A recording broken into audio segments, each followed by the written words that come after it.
ইরানের parliament speaker Mohammad বাকের Ghalibaf এক সাক্ষাৎকারে দাবি করেছেন, সাম্প্রতিক যুদ্ধে ইসরায়েলের অন্তত ৫০০ সেনা নিহত হয়েছে। তিনি বলেন, ইসরায়েলের নিজস্ব নিরাপত্তা গবেষণা কেন্দ্রের হিসাব অনুযায়ী আহতদের সংখ্যা ছিল প্রায় ৩,৫২০ জন। এমন পরিসংখ্যানই প্রমাণ করে কমপক্ষে ৫০০ জন নিহত হওয়ার অবশ্যম্ভাবী। প্রকৃত ক্ষয়ক্ষতির পরিমাণ ইসরায়েল সরকার লুকাচ্ছে, এটা পুরোপুরি নিশ্চিত। গালিবাফ জানান, ইরান কেবল ইসরায়েলের দিকে ক্ষেপণাস্ত্র ছুড়েই ক্ষান্ত হয়নি, বরং ইসরায়েলের সামরিক ও প্রতিরক্ষা অবকাঠামোকে এক প্রকার অচল করে দিয়েছে। আকাশপথে এবং স্থলপথে ইরানের ছিল পুরোপুরি কৌশলগত নিয়ন্ত্রণ। তিনি বলেন, আমরা ইসরায়েলের প্রধান বিমান ঘাঁটি, রাডার সিস্টেম ও ক্ষেপণাস্ত্র প্রতিরক্ষা স্থাপনাগুলোকে অকেজো করে দিয়েছি। যুদ্ধের শেষ পর্যায়ে ইরানি ক্ষেপণাস্ত্রের নির্ভুলতা ছিল ৯০%-এরও বেশি।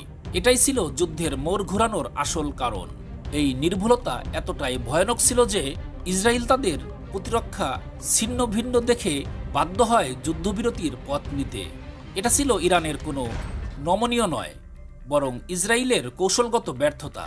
স্পিকার গালিবাফ বলেন, আমরা কেবল ইসরায়েলের বিরুদ্ধেই লড়িনি, আমরা লড়েছি আমেরিকার নেতৃত্বাধীন ন্যাটো এবং পশ্চিমা আগ্রাসনের বিরুদ্ধেও। তিনি যুক্তরাষ্ট্রকে দ্বিমুখী নীতি অনুসরণের অভিযোগে অভিযুক্ত করেন, কারণ যখন আমেরিকার সঙ্গে পরোক্ষ আলোচনা চলছিল, ঠিক তখনই তারা ইরানে হামলা চালিয়েছে। এটা প্রমাণ করে যুক্তরাষ্ট্র কূটনৈতিকভাবে নয়, বরং সামরিকভাবে ইরানকে দুর্বল করতে চায়। গালিবাফ বলেন, আমেরিকা যদি সত্যি সৎ হয়, তাহলে তারা আমাদের ক্ষয়ক্ষতির পূর্ণ ক্ষতিপূরণ দিবে। তারা আমাদের আলোচনার সময় হামলা চালিয়ে প্রতিশ্রুতি ভঙ্গ করেছে। তিনি সরাসরি প্রশ্ন তোলেন, আলোচনার মধ্যে ইরানের উপরে হামলা কেন?